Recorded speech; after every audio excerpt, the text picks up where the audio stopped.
From Afghanistan to South Africa to Bangladesh, many coronavirus stories have attracted far less attention, like Barbados, for instance, that Caribbean island and long-time holiday destination. With global lockdowns and travel bans, it too is suffering from the sudden stop in tourism. Prime Minister Mottley has long been public about the dire dangers that Barbados faces, as she says, due to its small size and vulnerability to economic and environmental shocks. And she's joining me now from Bridgetown, Barbados. Prime Minister, welcome to the programme.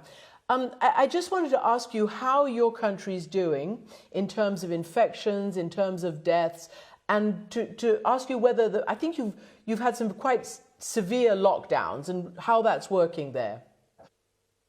Thank you very much, Christiane, for having me. We are fighting up not just here in Barbados, but in the Caribbean. At this point in time, I'm actually chairing CARICOM, which is a member state organization of 15 countries, from Bahamas in the north to Guyana and Suriname in the south, from Barbados in the east to Belize in the west.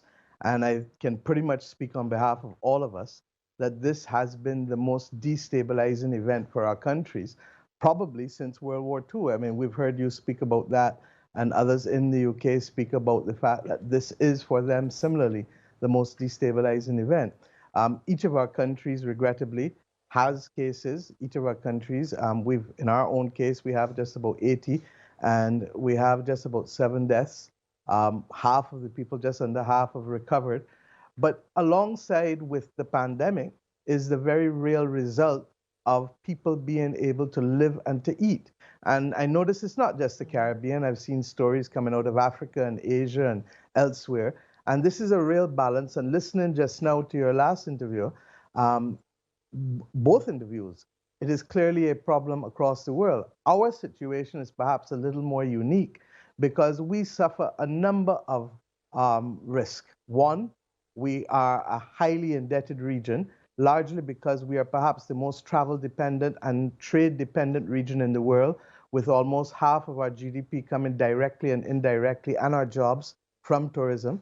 Secondly, we are also on the cusp of the climate crisis. In fact, we are 4 weeks away from the beginning of the hurricane season. But what is little spoken about is that the climate crisis has also resulted in droughts and sargassum weed, which has meant a number of our hotel establishments and restaurants were already suffering before this pandemic. And now we add to this global pandemic. So that this is a peculiar moment for Caribbean states, not just Barbados. And it is one in which we hope we can summon the rest of the global community to recognize that it is now more than ever that we need to recognize that global leadership is needed, and that we need to accept that these islands, as well as those in the South Pacific, are vulnerable. Well, look, I mean, you just heard me talking about global leadership. I just want to get your take as, you know, the Prime Minister of a significant Caribbean tourist destination, just a very well-known island nation there. In general, your big neighbor to the north, the United States of America, generally takes global leadership, whether it's Ebola, as you heard, whether it was the global financial crash of 2008, whatever it might be, it's usually the US. It's been absent on the world stage. Does that make any difference to you in the Caribbean, to you particularly in Barbados? I think it does generally, but I think that beyond the US, it is genuinely a time for all countries to step up and for all global leaders. If there's one thing that I'd like to see coming out of this is a global leadership initiative. Look, 75 years ago, the United Nations was formed on the 24th of October. We used the opportunity of post-World War II to create a number of vital institutions to be able to bring countries together to protect the most vulnerable, the weakest among us. We also used it to create the Bretton Woods institutions, which we're relying on. But we need to repurpose these organizations, and in having a global leadership initiative, make sure that we are really reacting to what is real. We are told that we can access concessional funding or grant funding only if we have historic per capita incomes that are below certain levels. Well, Christiane, that is like telling me that I should use my blood pressure reading from 2 years ago to determine whether I'm vulnerable tonight to a stroke. It's absolutely futile. And we've been carrying on this thesis and argument for over 30 years. We also had problems when the WTO was formed. We recognized, for example, that much of our domestic production would shut down and it would make us more open. When we had 9/11, we had other issues that were imposed on us on a one-size-fits-all prescription. Now we have this pandemic. We need global leadership similar to what we had post-World War II to be able to recognize that we need a plan that protects not just the strongest among us, but also the most vulnerable. And what should we really be spending money on? Does it make sense to continue to build large military constructs when, as a result of a mosquito or a pandemic, our populations can be put at risk? It doesn't make any sense. Does it make sense for us to see wildfires and hurricane floods every year? Doesn't make any sense.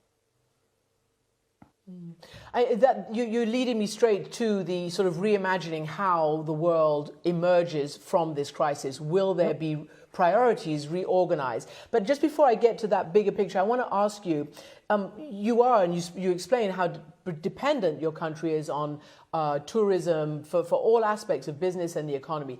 And just in terms of that vulnerability and the vulnerability of many, many other countries around the world which don't have developed healthcare systems or solid economies, what will happen to you and to regional islands, and even you mentioned Africa and other places, if this pandemic, lasts longer, much longer, can your healthcare systems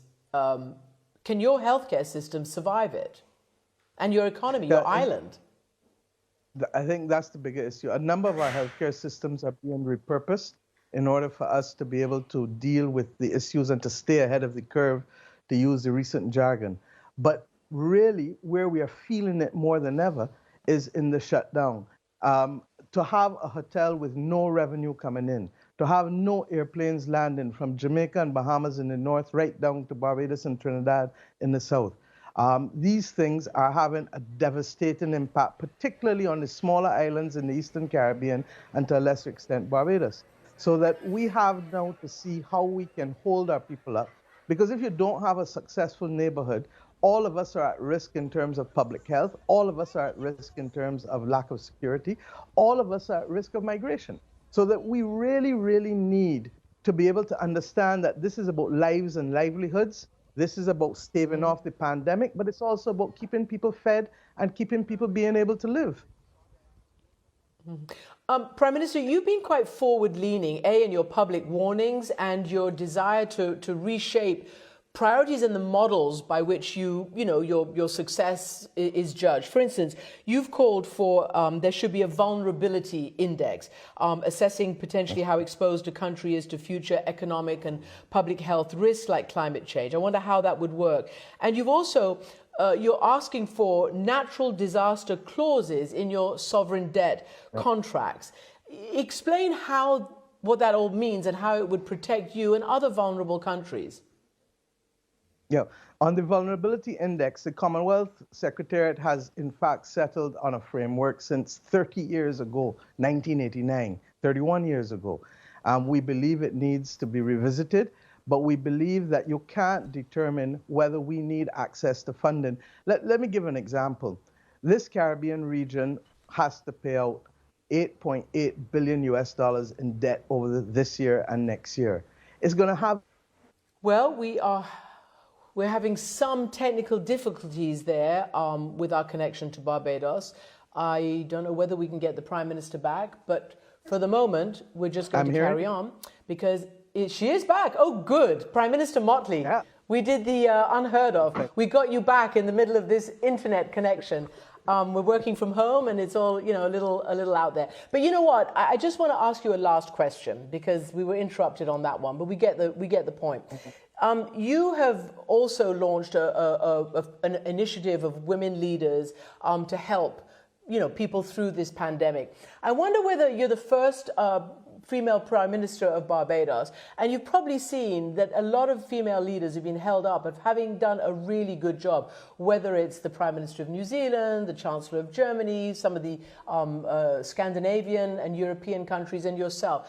Anything about female leadership that you would like to tout in a case like this, in a situation like this? Simply that we care. We care. And we have to care, because in the same way that we want people to take care of the most vulnerable in the household, we want it in the country, and I'm asking you to help us do it internationally. That's why we need a global leadership initiative from Pope Francis and others right back to world leaders. That's why we need to be able to look at our debt and restructure it and repurpose. That's why we need to look and see that moral leadership is important in this world today. And that's why we need to ensure that the Caribbean does not remain invisible and dispensable, nor the South Pacific. And if our voices have to be spoken over and over and over to make this point, we shall not tire to do so, because what is at stake is human lives and the wellness and well-being of global civilization, as was envisaged 75 years ago when the United Nations was established. Right. Thank you. Thank you, Prime Minister, for that. Prime Minister Mottley of Barbados, thanks for joining us, especially with that powerful last appeal.